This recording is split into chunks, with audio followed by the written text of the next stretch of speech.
दोस्तों कई सारे लोग मुझसे पूछते हैं क्या नोकिया जैसी कंपनी कभी वापस आ सकती है। और मैं इसका आंसर पहले भी दे चुका हूँ कि नोकिया ना एक इम्पॉसिबल आज के समय में एक मोबाइल फोन के स्पेस में कमबैक करने का।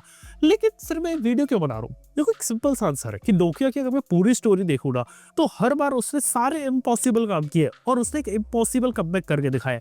मतलब कि कई सारे लोगों को तो आज पता भी नहीं है नोकिया जैसी कंपनी मोबाइल फोन से पहले बहुत कुछ कर चुकी है। 1865 में नोकिया पेपर मिल से शुरू हुई थी, क्या बिलीव कर सकते हो? उसके बाद वर्ल्ड वॉर 1 का एरा देखा, वर्ल्ड वॉर 2 देखा, कई सारी चीजें हुई, कंपनी का ब्रांड नेम इधर से उधर गया और 1967 तक आते आते ये कंपनी रबर प्रोडक्ट, टायर वगैरह ये सब यहाँ पे बनाती थी। और जो फिनलैंड है यूरोप में, वहां पे एक देश का नाम रखा गया था नोकिया। लेकिन बात है कि मोबाइल फोन की स्पेस में इसने जो अपनी एंट्री करी थी वो करी थी 1982 में, जब इसने अपना पहला कार फोन बनाया था।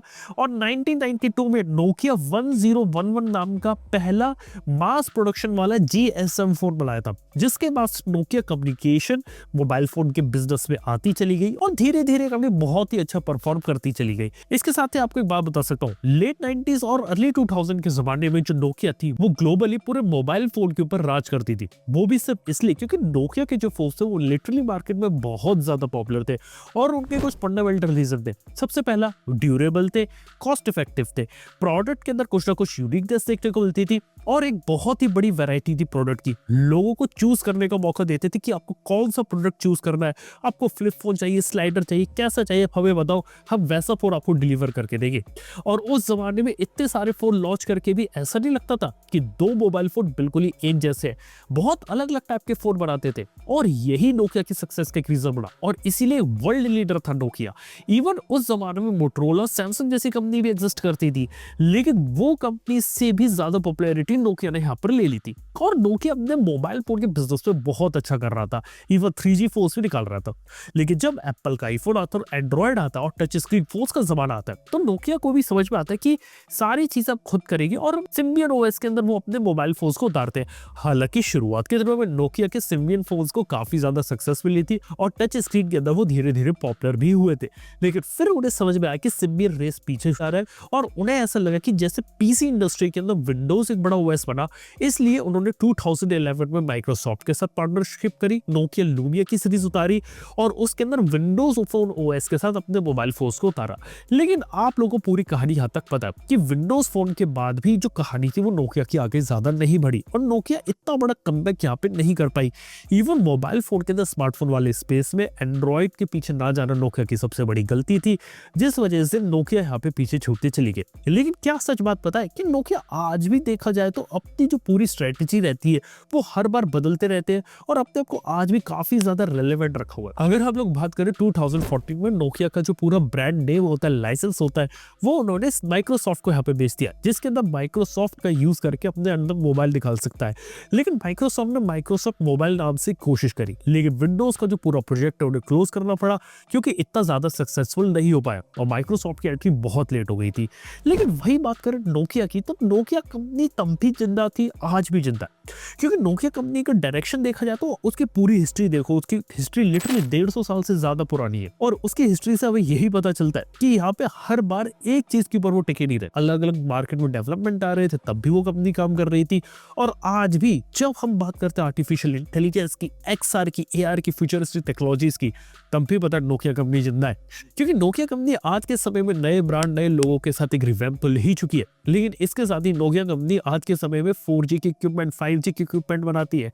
और आप लोग भले ही डायरेक्टली नोकिया कंपनी का मोबाइल फोन यूज नहीं करते हो, लेकिन अगर आप एक मोबाइल फोन यूज कर रहे हो तो बहुत ज्यादा चांसेस है कि जो सिम कार्ड यूज कर रहे हो, एयरटेल का, जियो का या वोडाफोन आइडिया का, ये लोग बैक एंड में कहीं ना कहीं नोकिया के प्रोडक्ट ही यूज कर रहे हो। बहुत हाई चांसेस है और इनडायरेक्टली आप आज भी नोकिया का यूज कर रहे हो। क्या बात बिलीव कर सकते हो? ये कंपनी है नोकिया। इवन देखा जाए तो आज के समय में 6G का भी डेमो उन्होंने क्रिएट किया था। इंडिया में भी इंडिया मोबाइल कांग्रेस के अंदर 6G का first time demo Nokia company लेकर आई थी।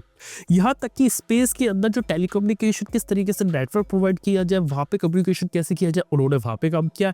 आज के समय में आर्टिफिशियल इंटेलिजेंस के ऊपर वो लोग काम कर रहे हैं, XR डिवाइसेस के ऊपर काम कर रहे हैं और भी ऐसी नई नई टेक्नोलॉजीज के ऊपर काम कर रहे हैं। और ये कंपनी जहां एक जमाने में बिजनेस टू कस्टमर हुआ करती थी, ये कंपनी B2B यानी कि बिजनेस टू बिजनेस हो चुकी है। यानी कि आपके लिए शायद डायरेक्टली प्रोडक्ट ना बनाए, ना ही कभी आप डायरेक्टली नोकिया ब्रांडिंग का यूज करके प्रोडक्ट यहाँ पे खरीद पाए।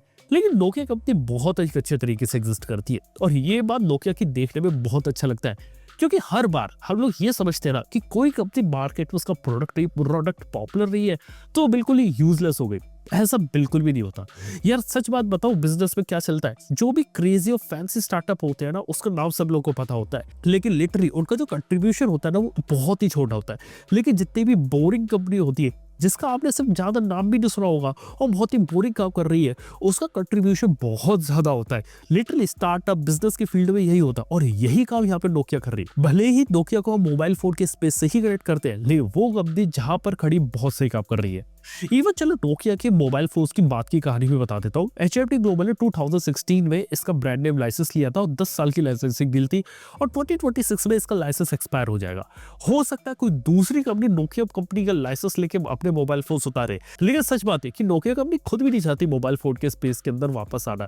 क्योंकि सच बात बताओ, Nokia, Sony, LG, even HTC, ये कुछ ऐसी कंपनीज जो अभी भी एग्जिस्ट करती है, काम इनके अंदर होता है, लेकिन ये मोबाइल फोन के स्पेस में अच्छा कर रहे थे, लेकिन ये अभी थोड़ा बैक आ गए क्योंकि यहाँ पे चाइनीज कॉम्पिटिशन सैमसंग और एप्पल का बहुत ज्यादा आया, जिस वजह से इनको अपने बिजनेस रिस्ट्रिक्ट करने पड़ गए। इस वजह से देखा जाए तो जो कंपनीज आज के समय में वेट कर रही है कि मार्केट के अंदर, इंडस्ट्री के अंदर एक बहुत बड़ा शिफ्ट आए और उस शिफ्ट के अंदर ये लोग डायरेक्टली कूदे। हालांकि पिछले कई सालों से ऐसा कोई शिफ्ट या मार्केट में ट्रेंड नहीं आया है, इस वजह से कंपनीज धीरे धीरे पॉपुलर हो रही है, लेकिन ये शिफ्ट आने में बहुत ही कम टाइम लगता है और कई बार डेकेड्स भी लग जाते हैं। और जब ऐसा एक बड़ा शिफ्ट आता है ना, तब आप देखते हैं बड़ी सी बड़ी कंपनी का फॉल बैक हो जाता है। ये एक चीज रहती है और वो एक ऐसा टाइम रहता है जहाँ पे कोई नया प्लेयर मार्केट में आ जाता है या फिर कोई पुराना प्लेयर बाउंस बैक कर जाता है। ये भी हमने देखा। तो खैर वो एक जमाना अलग रहेगा जो आने वाले बहुत ही ज्यादा फ्यूचर में हो सकता है, और ये हो सकता है वो स्मार्टफोन स्पेस पे हो ही नहीं, किसी और दूसरी जगह हो और वहां पे लोग दोबारा से आ जाए। खैर ये भी एक चीज़ है। इसके साथ अगली चीज़ है कि एचएमडी ग्लोबल के बारे में बात कर रहा था, तो यार एचएमडी ग्लोबल अच्छा काम कर रही थी, कुछ अच्छे फोन निकाले थे, एंड्रॉइड 1 के साथ भी उन्होंने फोन उतारे, लेकिन आज के समय बात है कि एचएमडी ग्लोबल स्मार्टफोन से ज्यादा फीचर फोन स्पेस में काम कर रही है और आगे कंपनी का प्लान ये कि नोकिया ब्रांडिंग को डिच करते करते सिर्फ और सिर्फ हम लोग फीचर फोन और स्मार्टफोन में काम करेंगे। इंडिया में फीचर फोन बहुत ज्यादा बिकते हैं उनके, इसके साथ ही स्मार्टफोन बहुत ही छोटा सा सेगमेंट है, तो वहां पे वो लोग इस तरीके से काम कर रहे हैं। लेकिन कोई ऐसा लॉन्ग टर्म विजन ऐसा लगता नहीं, कोई डिस्ट्रप्टिव प्रोडक्ट मार्केट में लाके बिल्कुल ही हिलाते, ऐसे होने की प्रोबेबिलिटी बहुत ही ज्यादा जीरो है। लेकिन एचएमडी से हट के बात करें नोकिया की, तो उसकी स्टोरी बहुत ही ज्यादा जबरदस्त है कि जब भी कंपनी को कोई ना कोई दिक्कत आई, कुछ ना कुछ आया, तो सही समय पे सही जगह शिफ्ट हो गए, जिस कारण से वो आज भी सर्वाइव कर पाए। और ये 150 साल से अगर एक कंपनी मार्केट में अगर सर्वाइव कर रही है ना, तो उसके बारे में ज्यादा मत है, क्योंकि 150 साल में कई सारी कंपनी खुल के बंद हो जाती है, लेकिन नोकिया आज भी टिकी हुई है। और मेरे को लगता है कि नोकिया आने वाले समय में और भी कुछ ज्यादा बड़ा करेगी। देखते हैं फ्यूचर क्या रहता है, क्या टेक्नोलॉजी लेकर आते हैं। पर एक बात बता सकता हूँ, भले ही आप नोकिया को कितना भी ज्यादा नेगलेक्ट कर लो, नोकिया को कितना भी ज्यादा याद कर लो, लेकिन नोकिया कहीं नहीं गई, वो आज भी है।